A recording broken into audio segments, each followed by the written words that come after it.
They were laughing while my baby stopped breathing. Ring lights. Lip gloss. A TikTok draft playing on loop. I moved toward the outlet. Oxygen monitor unplugged. Wires dangling like forgotten promises. Don't touch that, my sister barked. My fingers froze an inch from the plug. She needs to post her TikTok, Mom said, waving her hand. This beeping can wait. My son, barely 4 pounds, lungs fragile as mist, began to twitch. The monitor screamed. They rolled their eyes. She's being dramatic again, my niece smirked, spinning into another choreographed pose. Then he turned blue, chest rising and falling like a broken machine. Dad didn't flinch. Maybe it's better this way, he muttered. Weak ones don't deserve to live anyway. That's when something inside me broke. Not loud, not sharp, just a soft click, like the sound of a woman deciding she's never going back. I reached to reconnect the monitor. My sister grabbed my wrist midair. Don't ruin her moment. I looked at her, this woman I used to share secrets with, and saw only teeth. I didn't scream, didn't plead. I stepped back, took out my phone, and hit record. Then I whispered, 911. My child can't breathe, and my family just unplugged his life to charge a phone. As the siren screamed through the speaker, my niece twirled again, laughing, because she didn't know what was coming. But I did. My name is Juliet Lane, and if you think you know how this ends, stay tuned. What happens when a mother is forced to choose between her bloodline and her blood? The paramedics arrived in 3 minutes. But in betrayal time?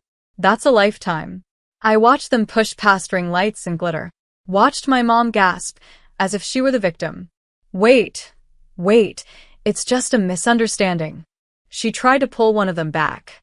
They brushed her off. I pointed to the monitor. Still unplugged. Still lifeless.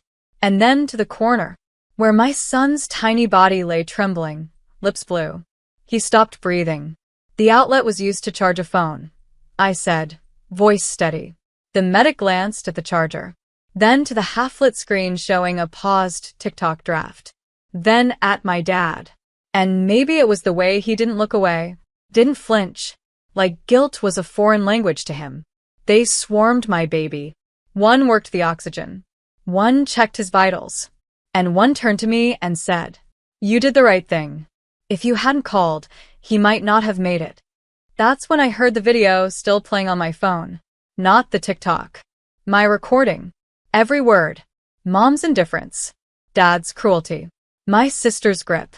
The laughter. The truth. My niece walked over, finally catching on. "You didn't actually send that, did you?" I turned my phone so she could see it uploading. To Drive, to Cloud, to Backup. Then I whispered, "Not yet." Police showed up moments later. Mom tried again. "She's exaggerating. That monitor's always beeping. We didn't mean any harm." But the officers weren't listening to her. They were listening to my son's faint, gasping breaths. And the medic's voice saying, "Get Child Protective on the line. This is beyond neglect." My dad finally moved. "You called the cops on your own family?" I looked him dead in the eyes. "You unplugged my son's lungs for a TikTok." Then I handed the officer my phone. "Everything's on here." He took it, nodded, and in that moment I realized the silence I had grown up swallowing was about to choke them. By nightfall, the house felt like a crime scene. Because it was. Yellow tape over the nursery door. The same door my mother once painted yellow when I brought my son home from the NICU. Now she stood outside it, pacing, crying not for my baby, but for herself. "They're treating us like criminals," she hissed. As if that wasn't what they were. My niece was still filming, whispering to her followers on live. "My aunt's trying to ruin my life." I didn't respond, because I wasn't focused on TikTok anymore. I was busy printing legal copies of the footage. Flash drives. Backup drives. 3 of them. One already in my lawyer's hands. My son lay in a hospital crib now. Stable. Breathing. The nurse said he flinched when anyone turned off the lights. Because his last memory of home was blue skin and no air. I stood by his side and said, "Not again. Not ever." Then I open my email and press send. One to Child Services, one to the local news, and one to the same talent agency my niece had been begging to notice her. Subject line: behind the filter, the truth about your newest influencer. Attached, the uncut clip. I didn't need to add a caption. The footage spoke for itself. By morning, it had over 4 million views. The comments weren't kind. She stepped over a dying baby for content. This family doesn't need therapy. They need charges. Where's CPS? By noon, reporters were outside their house. My sister called, crying. You ruined her future, I said. She tried to end mine. Click. By the end of the day, the agency released a statement. We do not support or represent individuals involved in child endangerment. Effective immediately, all partnerships are terminated. And suddenly, the ring lights in their home dimmed. But my world, it started to brighten. Because the same voice that told me to stay quiet all my life was now echoing across the internet, demanding justice. The courtroom smelled like dust and disappointment. Mom wore pearls, as if she could accessorize her way out of this. Dad didn't bother dressing up. Just sat there like a statue someone forgot to sculpt fully. My niece? No phone. No lashes. Just wide, empty eyes like she finally understood. Likes won't save you in real life. The judge looked over the documents, silent. Then leaned back. I've reviewed the footage, the hospital records, and the CPS reports, she said. Her gaze swept across my family. I have one question for the defendants. What part of that child's suffering did you find funny? No one answered. Not even my mother. For once, no excuses. No. Misunderstood joke. No, it was just a moment. The silence did what years of shouting never could. It exposed them. My lawyer stood. Your Honor, we're requesting full restraining orders, a no-contact clause, and immediate placement on the child neglect registry. The judge nodded slowly. Granted. Effective immediately. Mom gasped, like she'd been shot in the heart. You can't do this. We're family. I stood. No, we're a bloodline. Family requires humanity. I handed over one last envelope to the court officer. The judge raised an eyebrow. What's this? A second video, I said. Dated months earlier. Footage from a baby cam they didn't know I still had. It showed my dad tossing a blanket over my son's incubator to shut him up. Showed my sister yelling at me for turning the oxygen back on. Showed my mom shrugging, sipping wine. The court gasped. The judge banged the gavel. I'm elevating this case to criminal negligence. An investigation will proceed immediately.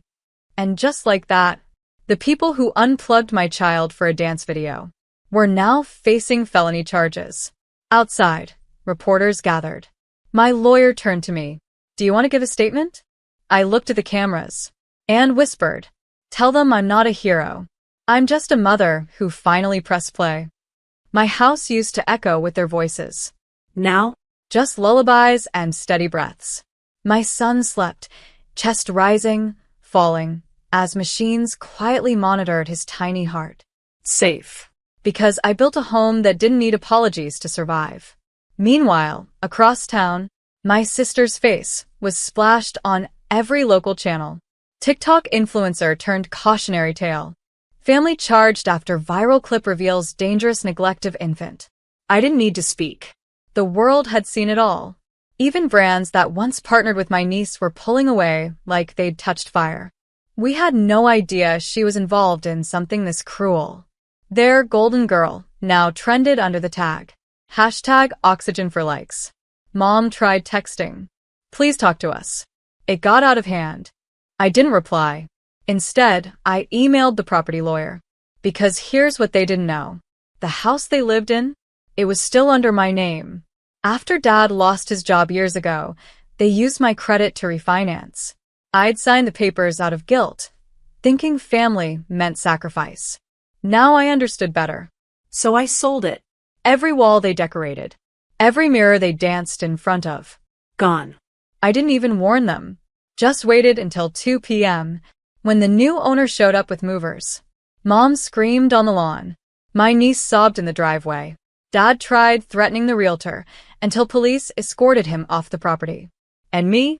I watched from my car, 2 blocks away, feeding my son his bottle, holding his fingers, softly whispering, "You'll grow up in a home where love doesn't come second to someone's Wi-Fi signal."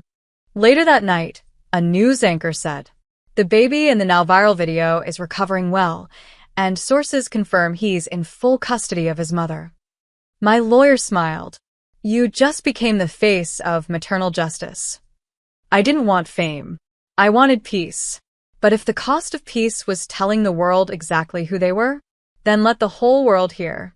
It started with one interview, a quiet studio, a soft-spoken journalist, and my sleeping son in my lap. She asked, "Why did you hit record?" I paused. Not for drama. Not for tears. Just long enough to feel the weight of the answer. Because I knew they wouldn't believe me without proof. She nodded. The segment aired that night, local TV, prime time. By sunrise, it was everywhere. National headlines. Mother records shocking neglect to save infant son. Family now facing criminal charges. Hashtag oxygen for likes goes viral. Public outrage mounts. And then the messages started. From mothers. From nurses. From strangers who had lived quiet horrors and swallowed them. "Thank you for not staying silent. You made me brave enough to walk away." My daughter finally called 911 after watching your video. I didn't know how to respond, so I kept doing what I knew, telling the truth. My second interview aired on a national morning show. When the host asked if I had anything to say to my family, I looked at the camera and said, "This isn't revenge. It's protection for every child who couldn't press record." Sponsors called. Foundations reached out. One pediatric wellness nonprofit offered to fund a full-time in-home nurse for my son. Another asked me to speak at their summit on digital abuse and neglect. Suddenly, the woman they mocked for being too sensitive was now the face of a movement. But the best moment? It came at 2 a.m. My son stirred in his crib. I went to check on him, the oxygen monitor still blinking, quiet and strong. I bent over, kissed his cheek. And he smiled.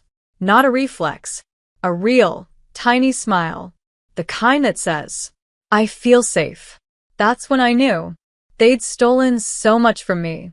But not him. He still had wonder. Still had breath. Still had me. The courtroom was packed this time. Reporters. Advocates. Even a senator's aide sat in the back row, scribbling notes. My sister sat at the defense table, eyes hollow. No lashes. No spotlight. Just the shadow of what she built and destroyed. Mom looked older. She scanned the room for sympathy. Found none. Dad didn't show. Word was, he'd skipped town after the house was sold. And me? I wore no makeup. No power suit. Just a pendant around my neck, one my son clutched in the NICU before he had a name. The judge read the charges. Felony child endangerment. Criminal negligence. Violation of medical safety protocols. My sister wept. But the tears weren't for my son. They were for the life she'd lost. Her lawyer begged for leniency. Called it a moment of poor judgment. The prosecutor played the video again. That moment? It wasn't poor judgment. It was cruelty caught in high definition. The judge didn't flinch. She ruled swiftly. You are hereby sentenced to 2 years probation, mandatory counseling, and permanent placement on the National Child Neglect Registry. Mom gasped. My sister sobbed harder. But then, the unexpected. The judge turned to me. Miss Lane, do you have a final statement? I stood, heart thudding, breath slow. I turned not to the judge, but to my mother. I begged you, I said. Not just that night, but my whole life. You chose silence. You chose convenience. You chose them. Then I turned to my sister. You danced over my child's body. I hope you remember that when no brand returns your emails.